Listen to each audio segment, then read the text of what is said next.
In this video, I'll show you how to add a shop button to your Facebook page so visitors can easily view and browse your products. First, open the Facebook app on your phone and make sure you are logged in. Tap the menu icon in the corner of the screen, then tap Pages and select the page you manage. Once your page opens, look near the top of the page where the action buttons are located. Tap the Add button or Edit button option. This will open a list of different button types you can add to your page. Scroll through the options and select Shop Now.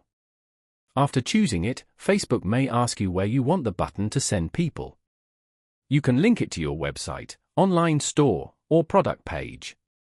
Enter the link to your shop or store page, then tap Save or Done to confirm the changes.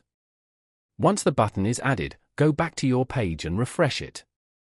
You will now see the Shop Now button displayed at the top of your page, making it easier for visitors to access your products.